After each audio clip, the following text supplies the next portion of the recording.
بەڵام ئەگەر یەک بوونایە یەکتریان نەکوشدایە 94 شەڕ نەبووایە من دڵنیام دەرگا ناکرایەوە بەم شێوەیە و زۆر شت کە ئێستا ئەم حیزبانەیە کە نەشانە کرد پێویستیش نەبوو کە بیکەن تاریخی کوردی کۆنی ژەوشتانی تایە. بەڵێ دکتۆر ئێستاکە پارتی دیموکراتی کوردستان بە هەموو هێزی خۆیەوە لەگەڵ تورکایە بە هاوبەشی هێرشەکەنە سەر بارەگاکانی گەریلای پەکەکەوە هەروەها دژ بە یەکێتی و لایەنەکانی تری هاوپەیمانی دیموکراتی کوردستان. تۆ پێ دوایە لە کاتێکدا کە بانگەواز بۆ ئاشتی ئەکرێت زۆر جار ئەبیستین لە کۆنگرەی لە دانیشتەکانی کۆبوونەوەی کۆنگری نەتەوەیشە باسی ئەوە کرا کە کۆنفرانسی ئاشتی ببەسترێت لە دەرەوە لیژنە و وەفد ڕێگەخرێ و داوا ئەکەن کە لایەنەکان لە باشووری کوردستان لە نێوان یەکە ئاشت بنەوە. تۆ پێ دوایە پارتی بتوانێت خۆی لە چنگی تورکیا دەرباز کات و بتوانێت لەگەڵ یەکشەتی و لایەنەکانی ترا ڕێک بکەوێت؟ ئێمە ئومێدمان هەیە کە هێشتا نەگەیشت بێتەوەی کە نەتوانێت هیچ لایەکیانیانی بتوانن بە یەکەوە دابنیشن، بەڵام زۆر زۆر زەحمەتتر بووە، زۆر مشکێتێککە لەگەڵ ئەم دەوڵەتەوە دەوڵەت بە تەواوی هاوکاری هەیەسە لەو ڕووەوە و بەداخەوە ئەوە یعنی وەکو خۆکوژیەکە ینی بەرەو خۆکوژ خۆشی ێزانێ خۆ بەعزێ جار وڵی هەیەتیان تیاشیانە هەیە ئەشزانێکە ئەوە زۆر خراپە و زۆر زەرەرە و زۆر خەتەرە ئەڕوا بەوڕێ، بەڵام ئێستش کلیلی وەرگەڕانی ئەوە بەعکسەوە ئەوەیە کە بە پەلا بێ شەرت و شروط بارزانی لەگەڵ تاالبانی دابنیشن یعنی بێ ئەوەی بڵێ وەرە شەقلاوە یا ئەو بڵێ وەرە سلێمانی یا دابنیشن یا مەسەن بڵێن بە پێی فلان شەرت یا کەس بکەوێتە بێن کەسی نایە بکەوێتە بێنەوە دوو کەسن گوریس سەری گوریسەکەیان بەدەسە مەسئول بوون 50 لەم کووردا ئێستا ئەوە چەند ساڵ یەکتریە کوژن ئیسپات بۆ هیچیان ئەوی تری پێتەواو ناکرێت بە پەلە وەرگەڕێن 180 دەرەجە بگەڕێن یەکسەر مەسعود بارزانی دابنیشە چونکە ئەو ئەڵێ دانانیشم یعنی ئێستا دانانیشتنەکە زیاتر ئەو تحفظاتی هەیە و مەشاکلی و بەحسیەکە و کاغەزە نووسێ و شتوانە ئەبە ڕێی من بێشروت ئەبێ دابنیشن لە هەر شوێنێکی کوردستان لە کوونێ قابل لە خۆ 2 مەتر مربع دۆزنەوە تێ دابنیشن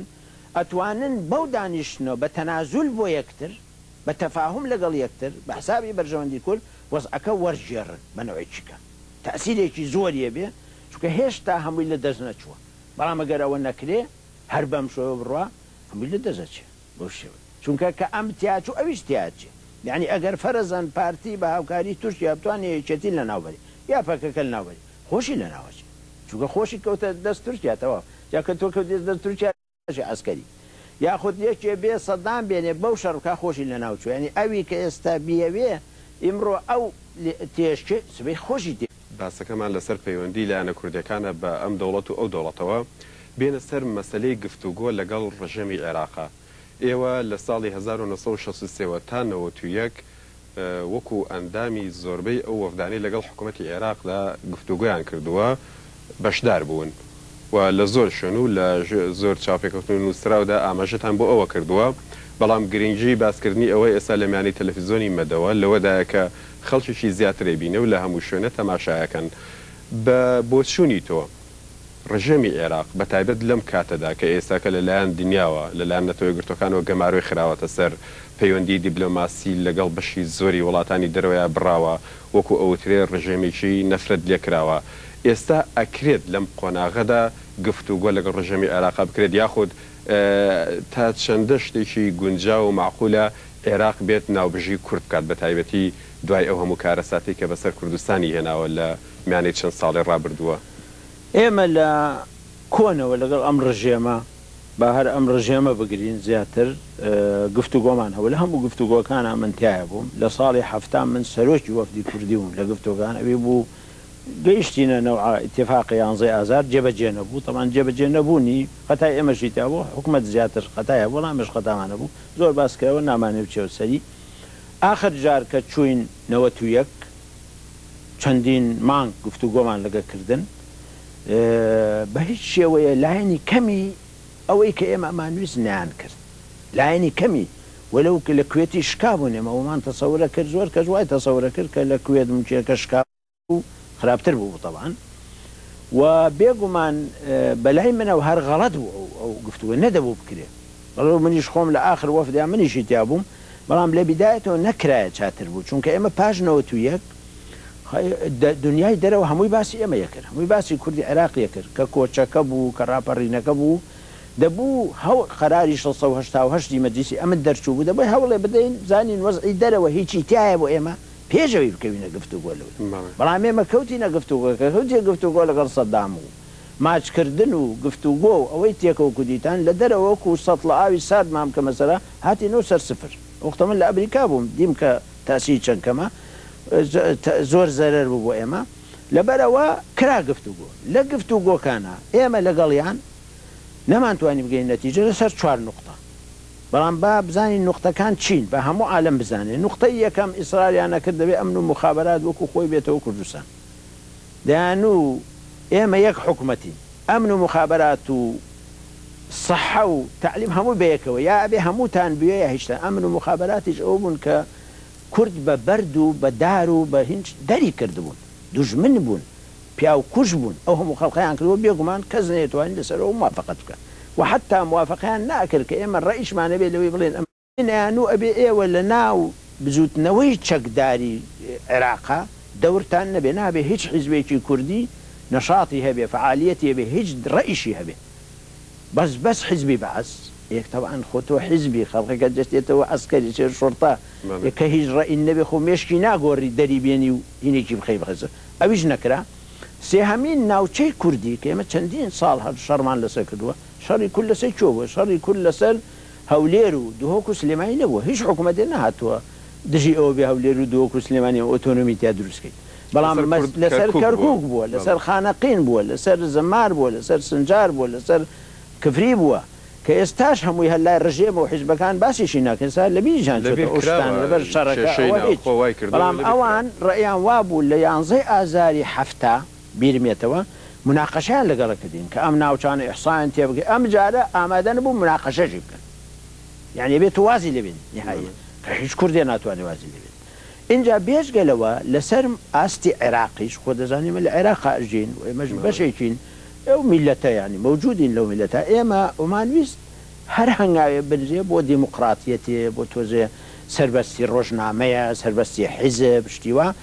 هیچ شتێکیان نەکرد بە هیچ شتێکڵێ نەهاتنە پێشەوە وایان داناوتیان ئێوە کوردن ئێمەش تەمسیلی عەرەبەکەین و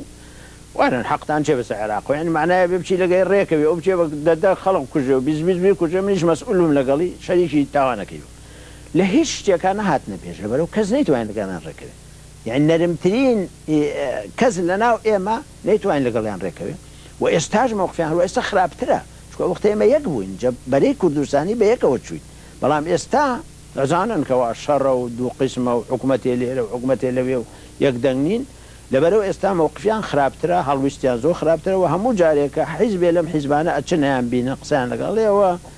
ئەوەی کەنەوە یەک پێمانتون حازرەوە ئیمزایکەن ئاوا ینی وەکو یەکێ گاڵتە بە یەکێ بکات لەو بارەیەوە ئەمە لەلایە لە لایەکی ترەوە بەلای منەوە ئەوانە نەک بۆ ناوبژی ناشەوانە دوژمنی ئێمن ئەوانە کوردستان وێران کردووە ئەو هەموو خەڵقیان کوشتووە ئەنفالیان کرد چۆن ناوبژی جێ ناوبژی لە چۆ